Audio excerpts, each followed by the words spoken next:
¿qué tal? Muy buenas noches, bienvenidos a Noticias 22. Es viernes, los viernes se pone realmente muy bien el programa, así que quédense con nosotros, vamos a tener cine. Es viernes de ciencia con Karen Rivera, va a hablar de la ruptura del universo con Julieta Fierro, suena interesante. Y también es viernes de Mirando Músicas con Juan Arturo Brennan. Y muchos otros contenidos, compañeros Rafael García Villegas, Guemán Sin Rodríguez. Guemán, ¿qué tal? ¿Cómo estás, Laura? ¿Cómo están, amigos de Noticias 22? Así es, además hablaremos sobre la Feria del Libro de Guadalajara, hablaremos también de arte contemporáneo y los pueblos indígenas, y también por ahí tenemos algo preparado con el Tri. ¿Qué más, Rafael? Programa completísimo, ya no spoileamos más. Hola, Güema, Laura Regis, ¿cómo estás? Muy buenas noches, amigos del auditorio. Arrancamos con esto que ya comenta Güema, las noticias de la Feria Internacional del Libro ya están circulando. Hoy se presentó el ganador del Premio de Literatura Ciudad y Naturaleza, José Emilio Pacheco. Los invito a descubrir de quién se trata. Sean todas y todos bienvenidos. Este día, la Feria Internacional del Libro de Guadalajara, a través de su página web y redes sociales, transmitió el fallo de la quinta edición del Premio de Literatura Ciudad y Naturaleza José Emilio Pacheco, creado por la Universidad de Guadalajara, mediante el Museo de Ciencias Ambientales, como un espacio para incentivar la creación literaria y la apreciación de nuestro entorno natural. En el Premio José Emilio Pacheco encontramos, además, la forma de reconocer el trabajo de las escritoras y los escritores de habla hispana interesados en la naturaleza y las consecuencias ambientales del crecimiento, muchas veces desordenado, de las ciudades. Reflexiones que desde el ámbito literario ofrecen a los lectores otras formas de leer la realidad y la huella que a lo largo de su historia ha dejado la humanidad en la naturaleza. El jurado de este año, integrado por Elisa Díaz Castelo, Pura López Colomé y Hernán Bravo Varela, determinó concederle el galardón al poeta mexicano Marco Antonio Rodríguez Murillo por su obra Tal vez el crecimiento de un jardín sea la única forma en que los muertos pueden hablarnos, firmada con el seudónimo de Julia. Se trata de un poemario sólido, profundo, anclado en la palabra y sus múltiples significados, en la travesía de la imagen poética. Sus analogías entre la muerte humana y la vegetal llegan a exponernos con lujos filosóficos a la Humboldt, al vacío y a la agonía de la planta o de la flor, a imagen y semejanza nuestra.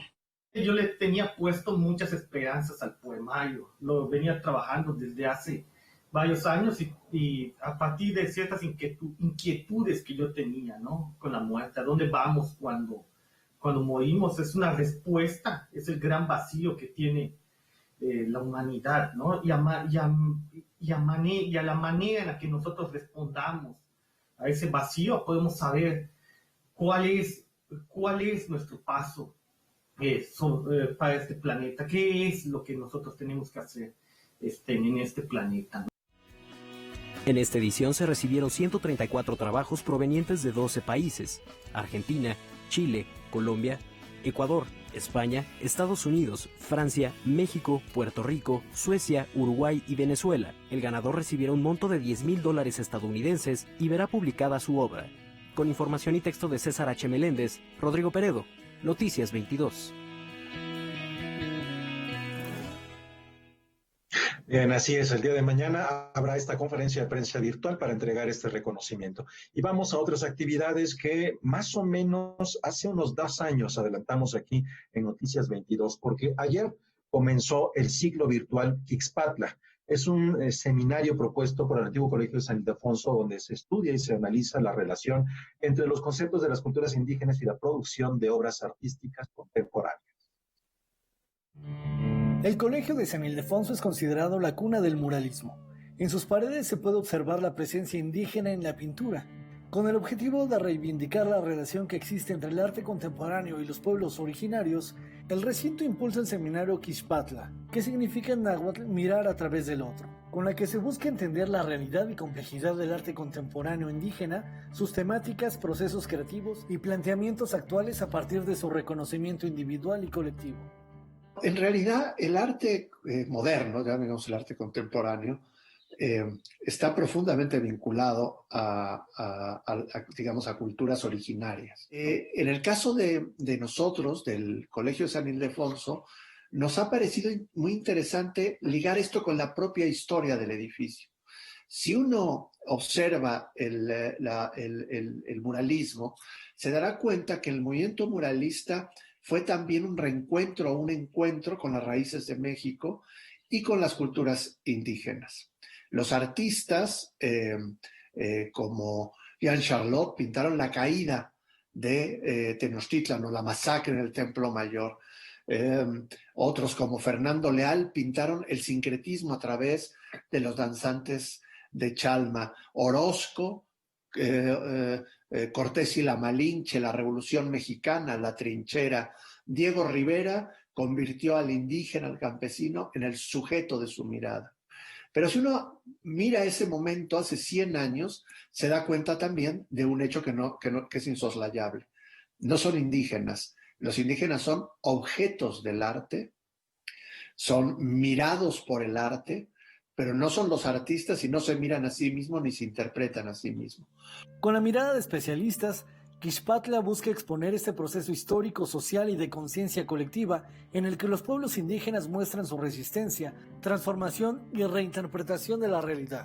Tendrían que pasar muchos años para que, digamos, los indígenas o artistas de origen indígena se convirtieran en sí mismos en los protagonistas del arte. Son muchos los casos, pero yo diría que algunos parteaguas. No es lo mismo el arte pintado por Diego o por Orozco mismo que el de Tamayo, ni lo que vendría después con un artista de origen zapoteco como es Toledo, que justamente para quitarse prejuicios no deseaban ser vistos como artistas indígenas, sino como artistas contemporáneos. Hay una cantidad de artistas, algunos muy jóvenes, que están planteándose desde su condición el tema indígena. Pero no solamente se reivindican a sí mismos por su origen familiar, sino porque asumen una visión cultural y algunos temas esenciales. La defensa del territorio, la defensa de la cosmogonía, la utilización de algunas herramientas, danzas tradicionales o el chamanismo.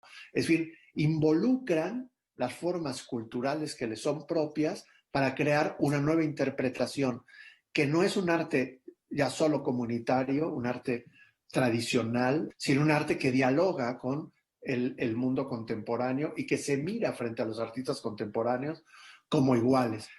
Y eso no es un movimiento, digamos, orquestado, es un proceso histórico, es un proceso social, y revisarlo y ver cómo es un fenómeno compartido y dar cuenta de ello y tomar conciencia colectiva de que a 500 años están los propios pueblos que dicen, pues no somos ni derrotados ni extintos, sino estamos en resistencia y en transformación y estamos reinterpretándonos, repensándonos y construyéndonos como lo hace la humanidad total, ¿no? Y que quieren salirse del museo y salirse de la tienda de artesanías y convertirse en lo que son contemporáneos de todos los seres humanos, ¿no?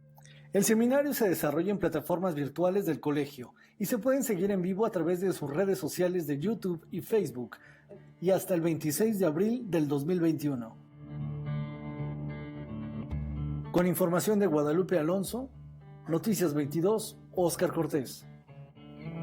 México desde hace más de 80 años, cada 23 de octubre se celebra a todos y cada uno de los médicos de nuestro país.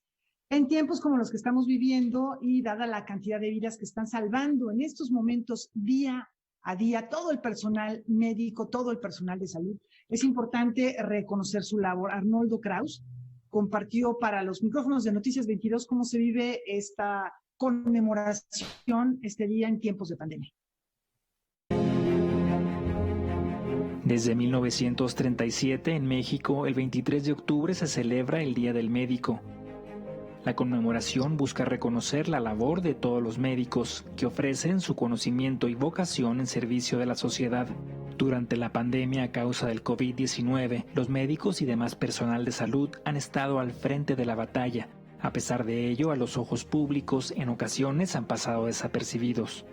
La profesión médica es una vocación y quien la ejerce con cariño y con entrega no se sacrifica, no vemos la palabra sacrificio en ello, sino una entrega pasional y una entrega amorosa, profesional, con disciplina hacia la labor. En estas circunstancias de urgencia, como sería la pandemia, pues sí, son los médicos que quienes tienen que enfrentar este tipo de problemas. Los médicos han sido una de las poblaciones más afectadas por la pandemia. A 6 meses de la llegada del COVID-19 en nuestro país, la Secretaría de Salud informó que el personal del sector salud había registrado 1,410 defunciones, siendo los médicos los más perjudicados. Esto después de que Amnistía Internacional publicó un informe en el que señaló que México era el país con más personal médico fallecido a causa de la enfermedad. Los médicos, sobre todo los residentes, es decir, quienes están entrenando, más que los médicos ya formados, son los que están luchando cada día con el problema. En los hospitales privados tienen suerte porque son protegidos y en hospitales gubernamentales no tienen suerte porque no están protegidos.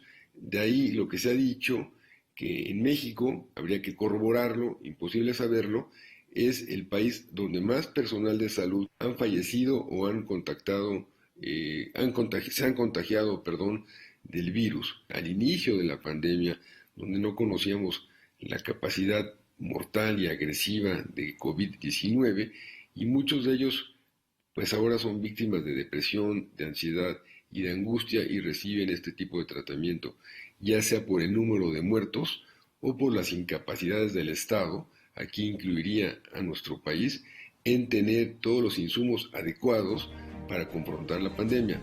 La pandemia ha modificado considerablemente la práctica de la medicina. Por un lado, las consultas virtuales se están integrando poco a poco en la práctica médica cotidiana, lo que ha provocado un positivo salto cualitativo en el desarrollo de la telemedicina. Sin embargo, el duelo, el aislamiento, la pérdida de ingresos y el miedo están generando o agravando trastornos de salud mental.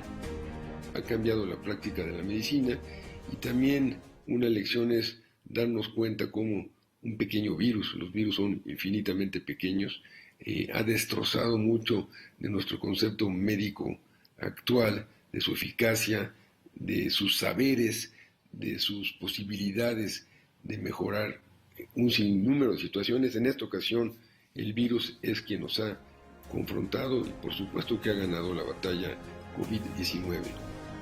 La pandemia continúa y los médicos de nuestro país permanecen atendiendo a quienes la padecen, razón mayor para recordarlos y honrarlos en agradecimiento a su vocación.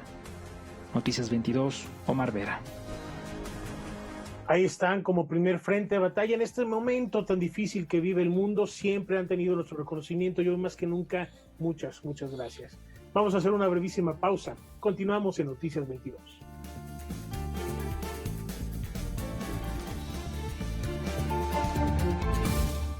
El Gobierno de México y la Secretaría de Cultura están contigo en la distancia. Y te invitan a conocer contigoenladistancia.cultura.gov.mx. Es una plataforma de libre acceso en donde encontrarás videos, documentales, libros, recorridos de museos y sitios arqueológicos. Gobierno de México.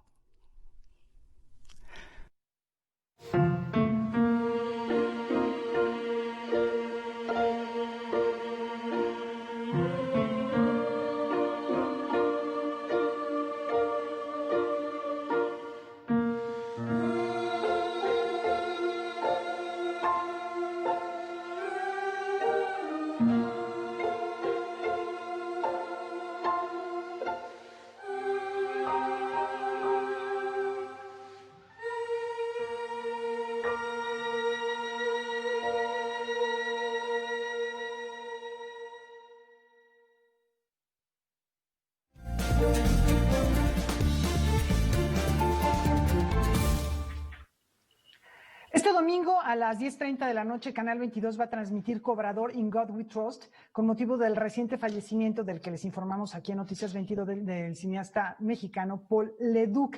Tenemos con nosotros en esta vía, en conexión remota, a Dolores Heredia, actriz que participó en esta película. Es una película, Dolores, que se da después de alrededor de 8 años que tenía Paul Leduc de no filmar. Regresa a la filmación con esta historia que se basa en 3 cuentos de Rubén Fonseca, quien, escritor brasileño que también ha fallecido recientemente, en marzo de este año, y que retrata un tema que sigue siendo muy vigente, la violencia, y la violencia desde un punto de vista global. Platícanos cómo se da la invitación para que participes en esta película y cuál es el papel que desempeñas en una de estas 3 historias. Dolores, bienvenida, gracias. Muchas gracias. Bueno, me invita, yo recibo una llamada de Berta Navarro, que era la productora de la película. Me dijo que, bueno, había platicado con Paul, que querían que participara en esto. Me mandaron unas escenas del guión, después me mandaron el guión completo. Hice una conversación con Paul, que era la primera vez que yo me encontraba con él personalmente. Y pues eso, así. Y mi personaje pues es un personaje muy peculiar, es en la historia que protagoniza Peter Fonda, y es una chica que pues, sufre, es un poco representa a una serie de mujeres que sufren violencia, una violencia brutal por el personaje de Peter Fonda. Bueno, sí, este personaje despliega ahí una actividad bastante fuerte que tiene que ver con lo que ocurría en ese momento en el mundo y que ahora podemos ver que se ha catapultado, que continúa creciendo esta violencia. ¿Tú cómo te planteaste hacer este personaje que finalmente es víctima de pues no sé si comentarlo para no echarles a perder a la gente la visión de la película, pero que pues también es víctima de un acto atroz que ocurre? ¿Cómo te planteaste el personaje, Dolores? ¿Cómo lo desarrollaste? Porque también el hecho no es lo mismo ser la víctima que ser el victimario, ¿no? En este caso. Sí, aunque lo que yo recuerdo que Paul no es un hombre... No es porque va a seguir aquí. Siempre hablé con él de una manera, es decir, nunca no recuerdo que hubiera habido un momento en donde él me especificara que íbamos a tomar, a poner en relevancia, digamos, la violencia. Había como algo mucho más, era narrar esto, una mujer con una ligereza entera, llena de vida, alegre, coqueta, muy energética. Eso sí era muy importante contar. Entonces, digamos que yo me centré en esto y no tenía como encima el concepto, vamos a hablar de esto. Creo que Paul tenía en la cabeza muy claro, él es un creador absoluto, es con una visión muy larga y muy profunda y muchas cosas. Creo que él escogía a las personas con quien trabajar porque necesitaba ir moviendo de alguna manera sus hilos.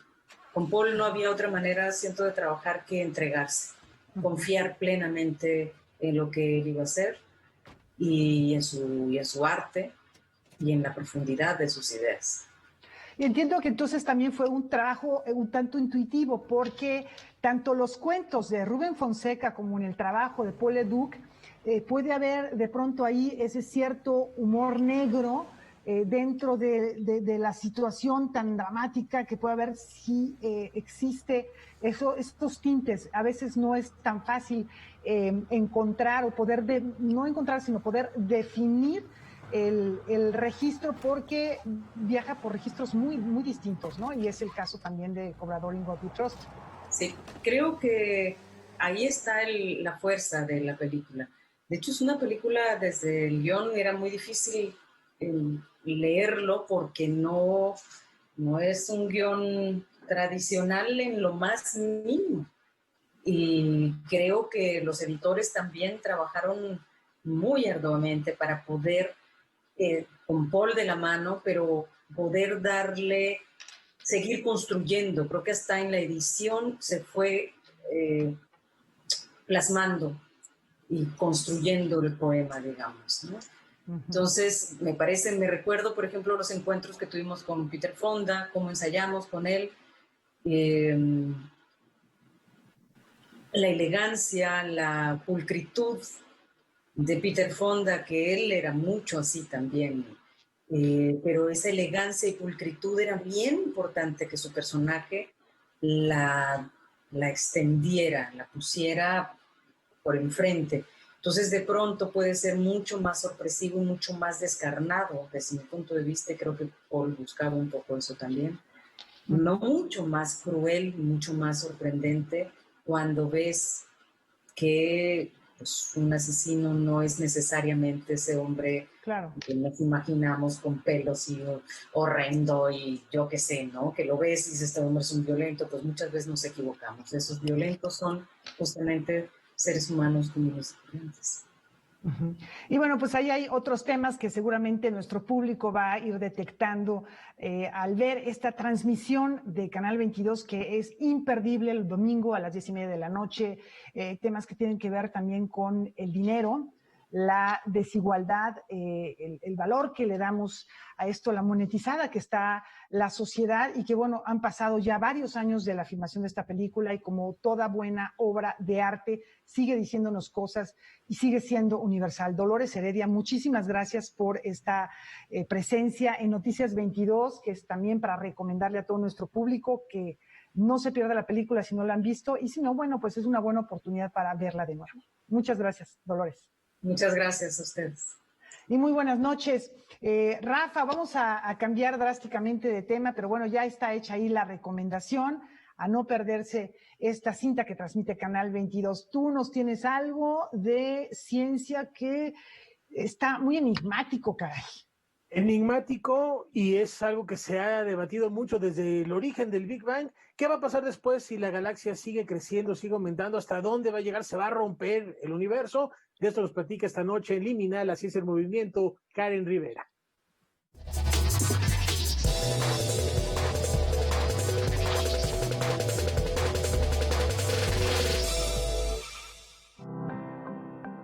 ¿Qué tal? Qué gusto saludarlos. Eliminar la ciencia en movimiento. ¿Cuál será el futuro del universo? Esta es una pregunta que acompaña a la humanidad y específicamente a los astrónomos desde hace miles de años. Estudios aseguran que de continuar la expansión acelerada del cosmos, sucederá lo que se conoce como la gran ruptura. Esto significaría la fractura del espacio-tiempo y en algún momento la fusión de Andrómeda con la Vía Láctea. En la sección de hoy, la astrónoma Julieta Fierro nos explica estos acontecimientos.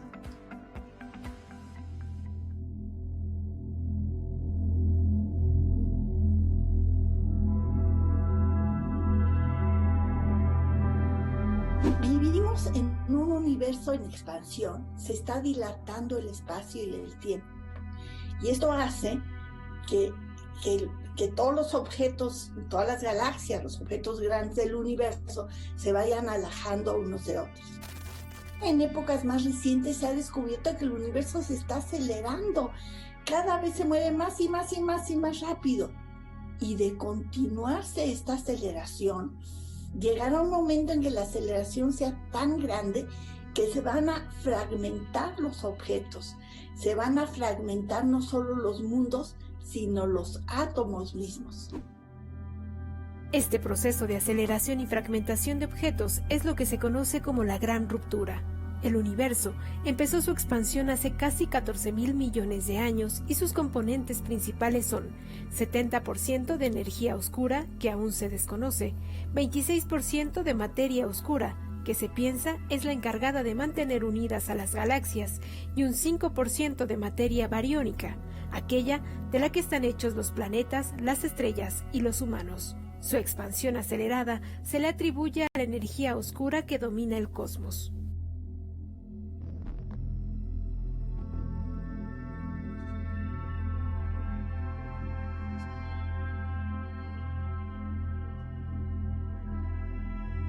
Entre los escenarios relacionados con la expansión acelerada del universo se encuentra la fusión de la Vía Láctea con Andrómeda. La gran fusión se va a dar dentro de miles de millones de años porque viene hacia nosotros la galaxia de Andrómeda. Las estrellas probablemente pasen sin colisionar porque sus distancias son muy grandes, pero el gas sí se va a comprimir y se va a fusionar y va a dar origen a brotes de formación estelar. Y es probable que el superhoyo negro del núcleo de nuestra galaxia se fusione con el de Andrómeda y nos convirtamos a la larga en una enorme galaxia elíptica con distribución de estrellas así como de balón, con un superhoyo negro. Pero, ¿cómo se predice este tipo de acontecimientos astronómicos? El espacio no cuenta con un sistema de coordenadas, pero alberga un 0.005% de luz, que es la radiación que le permite a los astrónomos estudiar la evolución y posible final del universo. Se puede medir la posición de nuestra galaxia, la posición y la velocidad de Andrómeda y saber que están por fusionarse. Porque podemos medir las velocidades de los astros con mucha precisión. Es como si tú escuchas el metro. Estás en el andén, si cierras los ojos, sabes si el metro se acerca o se aleja, nada más por el sonido. Pues la luz de los astros también se modifica si se acercan o se alejan de nosotros. Que haciendo estadísticas y observando cientos y cientos de fusiones de galaxias, pues se puede saber cómo va a ser la fusión de nuestra galaxia con Andrómeda.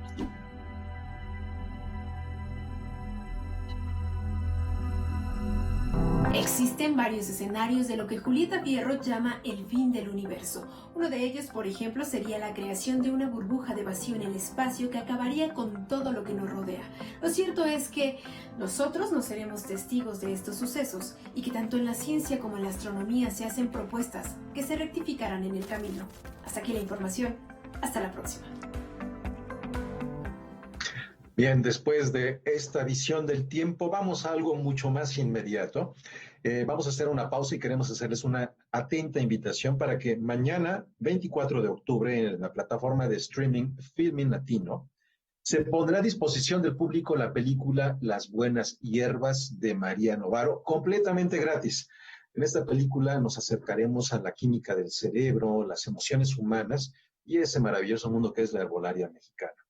Vinculado con esto, la Academia de Cinéfilos, a través de su perfil de Facebook y de Canal 22, va a transmitir un análisis de esta película con la presencia de Úrsula Pruneda, es una de las actrices de reparto, Julio Bárcenas y Lorenza Manrique. La cita es miércoles 28 de octubre a las 7:30 de la noche, no se lo puede perder.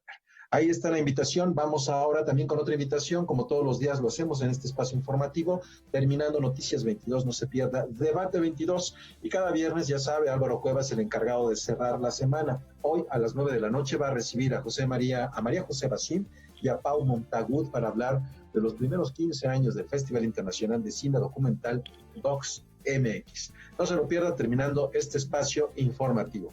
Con estas invitaciones hacemos una pausa, volvamos con más.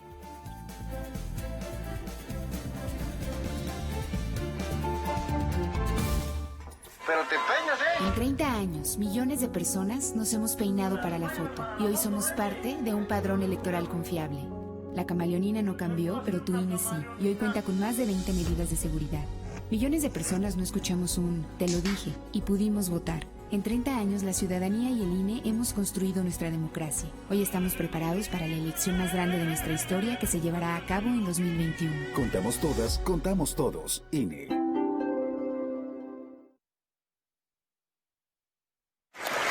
Si se tomara un solo peso de cada uno de los 296 millones de boletos de cine vendidos el año pasado, y si se cobrara el impuesto referido en los papeles de Panamá, se cubriría el monto de la inversión máxima permitida en cine para apoyar 50 largometrajes.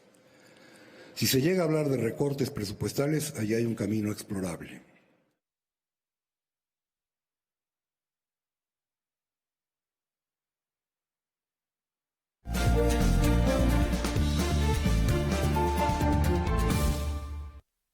Bueno, dadas las condiciones por la pandemia de COVID-19, se decidió que la 24ª edición del Festival Mix fuera en un formato presencial y virtual. Bueno, va a haber las dos.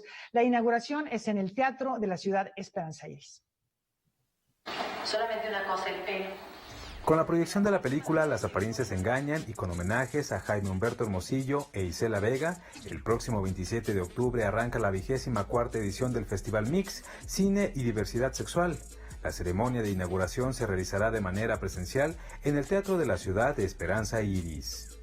Va a estar al 30% el teatro, justamente. Vamos a estar utilizando solo la parte de adelante, ¿no? La parte de abajo, y pues el teatro es enorme, ¿no? Es una maravilla. Entonces vamos a poder tener la seguridad de estar en un lugar sano, sanitizado, con sana distancia y viendo un padre espectáculo. La ceremonia busca ser el gran evento del Festival Mix, pues aprovecharán para entregar algunos reconocimientos. Presentarán el estreno mundial de Neuma, una pieza montada por el coreógrafo Mauricio Rico, y también para rendir homenaje a la actriz Magda Vizcaíno, quien realizó la voz para el documental El Grito. Ahorita a los 80 años volvió a tener un revival en su carrera, ganando un Ariel con la película de Marta, participando en varios festivales con otros filmes, pues en un momento en el que ya a las actrices no se les habla tanto, ¿no? Este año tendrán una versión híbrida, con proyecciones presenciales en Cineteca Nacional y Cinépolis. Además, parte de su programación también se transmitirá por Canal 22. Ahí estamos muy contentos porque ahí vamos a presentar por primera vez una película, la única película que hizo en inglés Jaime Humberto Hermosillo, y también la única película sobre tema lésbico que hizo Jaime Humberto Hermosillo. Ambas es una sola, que se llama Ausencia. El Festival Mix trae una programación extraordinaria. De la lista destaca el documental ganador del Teddy Award, Bienvenidos a Chechenia, sobre la persecución de homosexuales en Rusia. También harán una retrospectiva de cine LGBT mexicano y presentan El baile de los 41, el más reciente filme del director David Pablos. A finales de noviembre, parte de esta programación se podrá ver sin costo en Filmin Latino. Noticias 22, Julio López.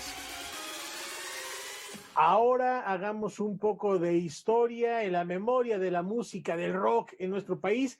En 1968 surge una de las bandas más emblemáticas en este escenario. ¿Y cómo va a celebrar estos 52 años el Tri? Descubrámoslo. Con un concierto en línea, el Tri festejará su aniversario 52. Es una agrupación pionera del rock and roll en Hispanoamérica. Nació el 1 de octubre del año de 1968 bajo el nombre de Three Souls in My Mind. Empezaron tocando canciones en inglés, pero ante la necesidad de expresar sus inconformidades políticas y sociales, se abrieron brecha con composiciones en español. Su participación en el Festival de Avándaro marcó el inicio de una larga trayectoria.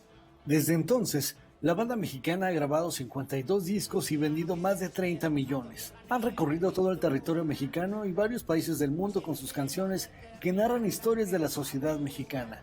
Para conmemorar su aniversario, la banda preparó un espectáculo titulado De México por el Mundo. La única forma que tenemos para poder hacer que la raza se olvide de sus broncas y se sienta libre, rocanroleando con nosotros, pues es a través de esta tocada. Y pues por lo mismo para nosotros es la tocada pues más importante de este año, porque es nuestro aniversario y es el medio que tenemos para hacer que la raza se olvide de sus broncas y sea feliz. Para este concierto, el Tri contará con invitados especiales.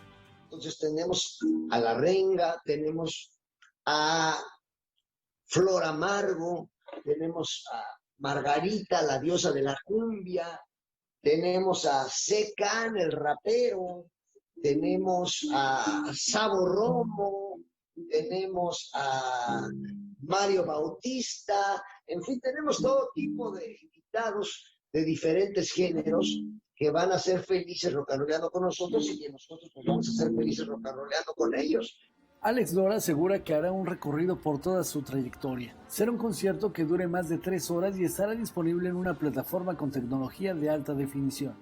Nos vamos a encontrar este sábado 24 a las 8:30 de la noche. Compren su acreditación en plataforma live.com o en Ticket y sean felices. Noticias 22, Oscar Cortés. Bien, después de Alex Lora vamos a continuar en otros registros musicales. Cada vez estamos más cerca de la ceremonia inaugural del Festival de Música de Morelia Miguel Bernal Jiménez, un encuentro que celebra su 32ª edición con actividades presenciales y virtuales. Nivada presenta.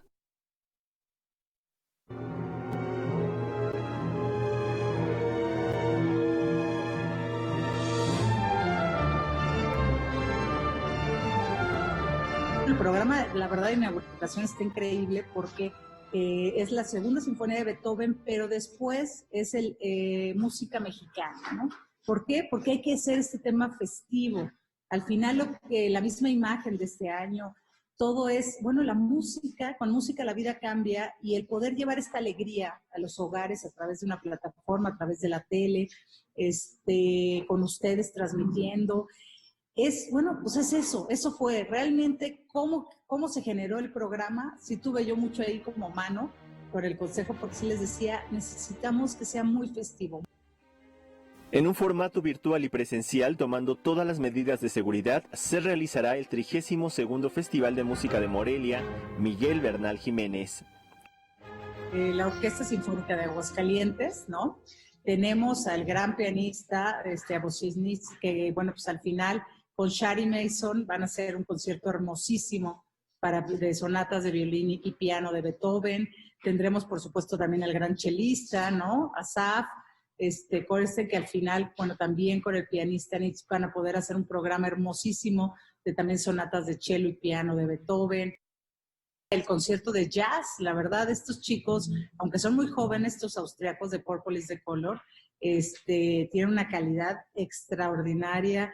Entonces, bueno, pues era como una muestra un poco de, ¿no? De todo, pero siempre con el tema de que cada uno de los programas, digo, exceptuando el jazz, por supuesto, cada uno de los programas tuviera el jazz, ¿no? O sea, tuviera Beethoven presente. Los conciertos se realizarán del 19 al 22 de noviembre y el viernes 13 tendrá lugar el coloquio Miguel Bernal Jiménez, 250 años de Beethoven. Muchas veces los coloquios nos da miedo el nombre coloquio, porque creemos que es para un experto, ¿no? Es para un investigador, un musicólogo, y no. Realmente quisimos hacer este coloquio mucho más con temas más accesibles para cualquier persona que a través de Facebook Live nos vea. Vamos a tener, conferencistas como el maestro Sergio Vela, ¿no? Que él va a hablar de Beethoven y la libertad, el tema de la ópera, ¿no? Cómo componían para ópera, cuáles son las principales, en fin, un poco en este tema, que él es un experto en ópera. Pero así también tenemos, por ejemplo, el Cuarteto Saloma dando una audición guiada de los cuartetos de cuerdas de Beethoven, que tú sabes que pues, era un genio en la composición también para cuartetos. Luego el Beethoven también en el cine, el impacto también en los compositores para cine, ¿no? El impacto que tuvo. Entonces, a grandes rasgos es también desde Bonn, ¿no? Desde Alemania. Carlos, un gran organista, va a hablar también de la obra organística de Beethoven. Además, se realizará el 21 de noviembre los tradicionales tapetes de flores y se podrá escuchar a cuartetos de cuerdas y danzantes de la región. Noticias 22, Alberto Aranda. Bueno, si están planeando qué hacer el fin de semana, las Reinas Chulas y Derechos Humanos AC presentan una nueva propuesta que nos va a hacer soltar una o muchas carcajadas. Vamos a conocer más de lo que tienen preparado en alternativa al Festival Internacional de Cabaret. Si te sientes aburrido, cansado o deprimido, #suelta la carcajada con el Maratón Internacional de Cabaret Virtual que organizan las Reinas Chulas, Cabaret y Derechos Humanos AC y que se llevará a cabo el 24 y 25 de octubre. Cada año hacemos un festival internacional de cabaret que dura alrededor de 10, 15 días. Y este año, pues por razones obvias, no pudimos realizar nuestro festival, pero no quisimos quedarnos sin la posibilidad de llevarle a la gente un poquito de lo que es el cabaret. Y entonces trajimos esta iniciativa de este maratón y son 2 días con una programación casi ininterrumpida en donde hay un poquito de todo. La compañía morelense La Guayaba y la Tlayuda, que presentará la propuesta Super Brócoli y la verdura vengadora, El Hombre Bala presenta con su espectáculo Concierto de Recámara, Antojitos Mexicanos de la compañía La Canija Teatro, La Casa de Papel de Baño de las Reinas Chulas y Ganga Cabaretera de César Enríquez Cabaret forman parte de la programación de este encuentro de sonrisas dirigido al público infantil y adulto. Y nuestro invitado especial es Leo Bassi, que también es español y que es un gran bufón, uno de los bufones más irreverentes que yo creo que tiene el mundo de habla hispana. Y entonces, bueno, pues durante estos 2 días van a poder ver espectáculos nacionales, pero también por ahí un espectáculo de provincia y distintos sketches o participaciones internacionales que van a suceder en vivo. El Maratón Internacional se podrá seguir de manera gratuita, con excepción de la presentación de las Reinas Chulas, a través de la plataforma de Facebook del Festival de Cabaret. Noticias 22, Karen Rivera. Momento para hacer una pausa. El día de mañana, 24 de octubre, Matías Carvajal, Alberto Zuckerman, Ismael Miranda y Susana Ostaloza formarán parte de la nueva sesión de jazz y poesía que, en esta ocasión, dadas las circunstancias de la pandemia de COVID-19, ha migrado a un formato digital. La cita es a las 7 de la plataforma Zoom. En este momento en su pantalla aparece un código de la reunión, así que apúntelo o memorícelo y únicamente deben aportar 70 pesos como donante. Con esta invitación vamos a hacer una pausa y a regresar con Arturo Brennan con Mirando Músicas.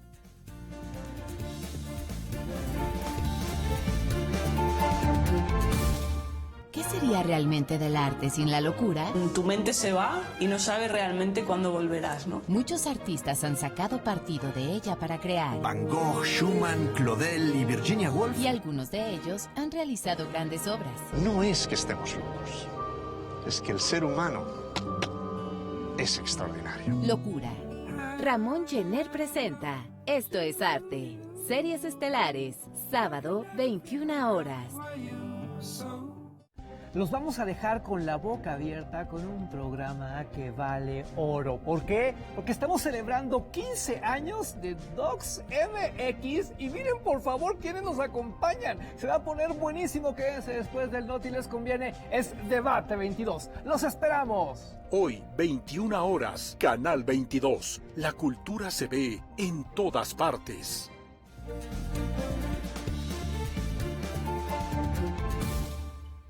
Pocas cosas tan anheladas en la semana como poder quitarnos el sombrero para dar paso al maestro Juan Arturo Brennan en Mirando Música.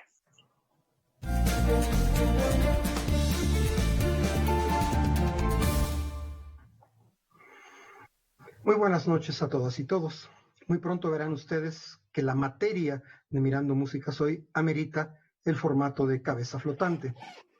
Antes de empezar con esa materia, sin embargo, déjenme contarles rapidísimamente que ayer, anoche, jueves, asistí a mi primer concierto desde el 8 de marzo y fue una experiencia realmente muy sorprendente. Quizá más adelante hablemos un poco de eso en otro Mirando Músicas.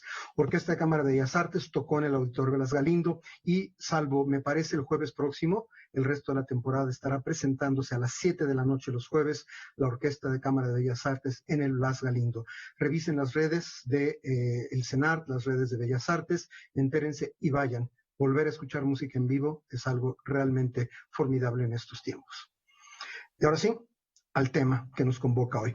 Entre 1896 y 1993 vivió en este mundo un científico, físico, ingeniero eléctrico y violonchelista llamado Lev Termen. Después se cambió el nombre, se mudó a Francia y se hizo llamar Léon Theremin, y de este nuevo apellido suyo surgió el nombre que él mismo le dio a un instrumento eléctrico muy curioso que inventó. Primero le llamó heterófono, después le llamó Termenvox y después le llamó Theremin. ¿De qué va esto? Muchos de ustedes lo saben, pero al respecto tengo imagen y sonido de valor realmente, auténticamente históricos. Vamos a mirar y escuchar. Электромузыкальный инструмент Терменвокс – это первый инструмент такого типа. Это песенно-голосовой инструмент. В нем управление мелодией достигается посредством влияния на электромагнитное поле около инструмента.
¿Verdad que sí tiene valor histórico? Es el mismísimo Lev Termen o León Theremin tocando su instrumento, el Termen Vox o Theremin.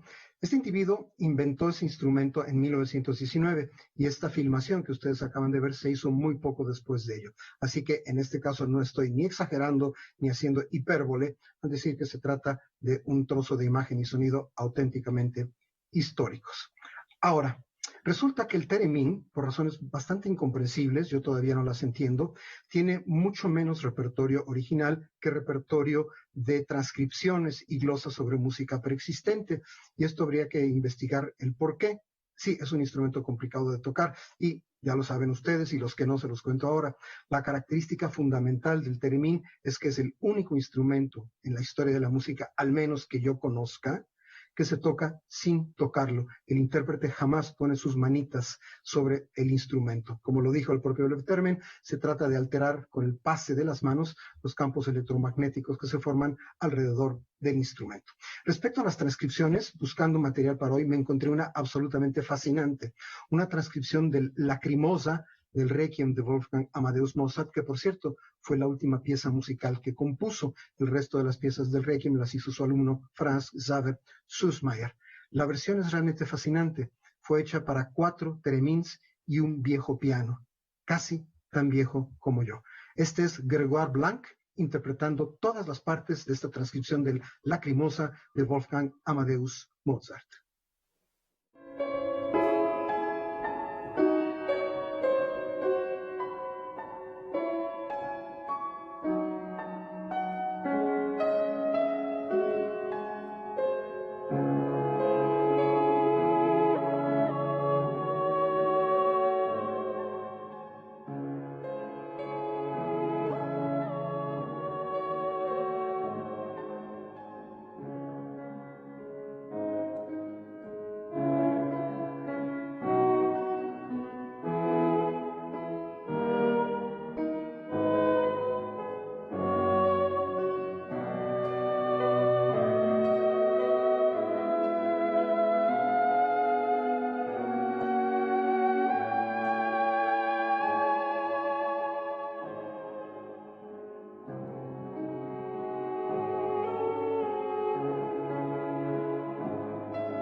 Grégoire Blanc, tocando las 4 partes de las voces, un teremín sopranos, otro teremín altos, otro teremín tenores, otro bajos, y en el piano la parte orquestal. Por cierto, en el fragmento que inició el programa, con la presencia casi viva de Lev Termen o León Teremín, ¿sí? Mis colegas ahí en Canal 22 hicieron físicamente el subtitulaje, pero si ustedes creen que yo hice la traducción del ruso, se equivocan.